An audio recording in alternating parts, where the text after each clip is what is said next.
ആയിരുന്നു. ദൈവം ആദ്യം സൃഷ്ടിച്ച ഭൂമിയിൽ മരണവുമില്ലായിരുന്നു. നമ്മൾ മരിക്കണമെന്ന് ദൈവം ആഗ്രഹിച്ചിരുന്നില്ല. പാപത്തിൽ വീഴണമെന്ന് ദൈവം ആഗ്രഹിച്ചിരുന്നില്ല. എന്നാൽ അത് സംഭവിച്ചു. മനുഷ്യൻ ദൈവത്തിൽ നടന്ന് പാപിയായി തീർന്നു. അങ്ങനെ പാപിയായി തീർന്നതോടെ മരണം മനുഷ്യനിലേക്ക് കടന്നു വീഴാനിടയായി.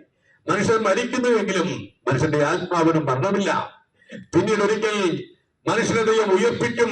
ആമേൻ. ശരീരത്തോടുകൂടെ സ്വർഗത്തിലോ നരകത്തിലോ പാർപ്പിക്കുവാനിടയായി തീരും. ആമേൻ. അടക്ക കവാടത്തിലേക്ക് നടന്നു നീങ്ങുന്ന മനുഷ്യനെ കണ്ടുകൊണ്ട് ദൈവത്തിന് ദുഃഖം തോന്നുകയും ദൈവം മനുഷ്യനെ രക്ഷിക്കാൻ തീരുമാനിക്കുകയും ചെയ്തു. പാപിയായ മനുഷ്യനെ ശിക്ഷിച്ചേ മതിയാകൂ. അതാണ് നീതി എന്ന് പറയുന്നത്.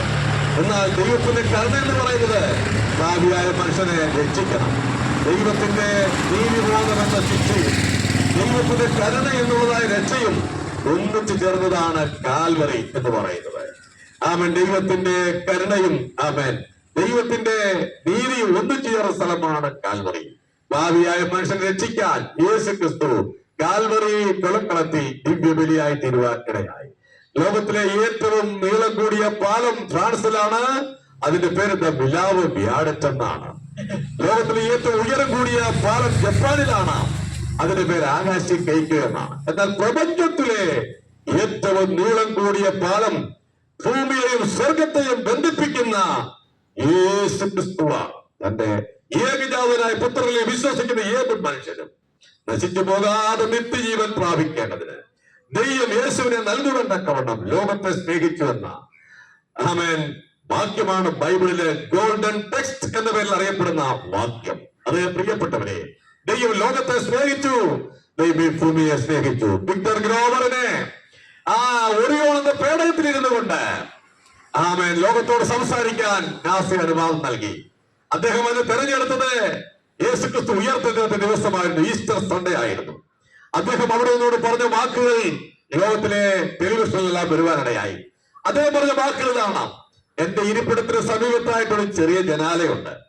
ആ ജനാലയിൽ കൂടെ 4 ലക്ഷം കിലോമീറ്ററുകൾക്കപ്പുറത്ത് ഒരു നീലഗോളം ഞാൻ കാണുന്നു. അതാണ് ഞാൻ വസിച്ചിരുന്ന ഭൂമി. എന്റെ ഭാര്യ എവിടെയാണ്? എന്റെ മക്കൾ ആ നീലഗോളത്തിലുണ്ട്. എന്റെ ബന്ധുക്കൾ ആ ഗോളത്തിലുണ്ട്. എന്റെ രാജ്യം അമേരിക്ക ആ ഗോളത്തിലാണ്. ഭൂമിയിലെ 740 കോടി ജനങ്ങൾ ആ ഗോളത്തിലുണ്ട് എന്ന് അദ്ദേഹം പറയാനിടയായി. ഒന്നുകൂടെ അദ്ദേഹം പറഞ്ഞു, പക്ഷേ അമേരിക്ക എനിക്ക് കാണാൻ പറ്റുന്നില്ല. എന്റെ രാജ്യം അമേരിക്ക എനിക്ക് കാണാൻ പറ്റുന്നില്ല. എന്റെ രാജ്യം അമേരിക്കൻ ഭൂഖണ്ഡത്തെ പോലും എന്റെ ഭൂഖണ്ഡത്തെ പോലും എനിക്ക് കാണാൻ പറ്റുന്നില്ല. അങ്ങനെ വേർതിരിവുകളില്ലാത്തൊരു ഭൂമിയെ ഞാൻ കാണുന്നു. അതാണ് ദൈവം സൃഷ്ടിച്ചതായ ഭൂമി. പ്രിയപ്പെട്ടവരെ, സ്വർഗത്തിലെ ദൈവം ഇങ്ങനെയാണ് സ്വർഗത്തിൽ നിന്നുകൊണ്ട് ഭൂമിയെ നോക്കുന്നത്. മനുഷ്യന് വേർതിരിവുകളാണ്, ജാതീയമായ വേർതിരിവുകളാണ്, മതപരമായ വേർതിരിവുകളാണ്, രാഷ്ട്രീയമായ വേർതിരിവുകളാണ്, രാജ്യങ്ങളുടെ വേർതിരിവുകളാണ് മനുഷ്യൻ. എന്നാൽ ദൈവത്തിന് വേർതിരിവുകളൊന്നുമില്ല, മുഖപക്ഷമൊന്നുമില്ല. എല്ലാവരെയും സ്നേഹിക്കുന്ന ഒരു ദൈവമുണ്ട്. ജാതി മത ഭേദമന്യേ സകല വ്യക്തികളെയും സ്നേഹിക്കുന്ന ഒരു ദൈവമുണ്ട്.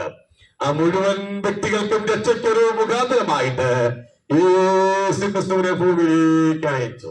ഞാനൊരു പാപിയാണെന്ന് ഹൃദയം കൊണ്ട് വിശ്വസിക്കുകയും കർത്താവ് യേശു ക്രിസ്തുവിന്റെ പാപത്തിന് പരിഹാരമായിട്ട് കാൽവരി കൊലക്കളത്തിൽ ദിവ്യബലിയായെന്ന് ഹൃദയം കൊണ്ട് വിശ്വസിക്കുന്ന ഏതൊരു വ്യക്തിക്കും 10 പൈസ മുടക്കില്ലാതെ ആത്മരക്ഷകൾ നൽകുന്നു എന്നുള്ളതാണ് ബൈബിൾ സന്ദേശത്തിന്റെ കാതൽ. പ്രിയപ്പെട്ടവരെ, ക്രൈസ്തവ കുടുംബത്തിൽ ജനിച്ചു വളർന്നത് കൊണ്ട് ക്രിസ്ത്യാനിയായി തീരുകയാണ് കേട്ടോ. A.T. ഗോവർ എന്നൊരു ആള് ജീവിച്ചിരുന്നത് ക്രിസ്ത്യാനിയാണെന്നാണ് റിക്കാർഡ്. അതിൽ എഴുതിയൊരു പുസ്തകമാണ് ക്രിസ്തുവും കൃഷ്ണനും ജീവിച്ചിരുന്നില്ല.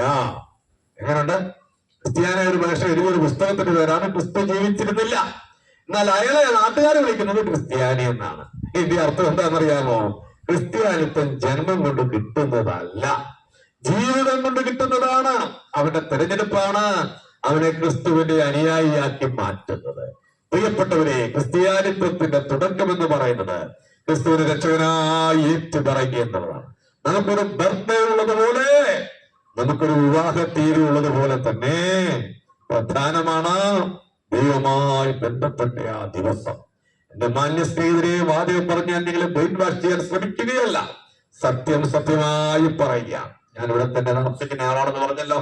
എന്റെ നാട്ടുകാരോട് ഒരു വ്യാജം പറഞ്ഞിട്ട് എനിക്ക് വീണ്ടും കാണേണ്ട ആളുകളാണ് ഇവിടെയുള്ള എല്ലാവരും. ഇവിടെയുള്ള മിക്ക വീടുകളും എനിക്കറിയാവുന്നതാ. നിങ്ങളുടെ ഒരു വ്യാജമായ ഒരു കാര്യം ഞാൻ പറയാൻ ശ്രമിക്കുകയല്ല.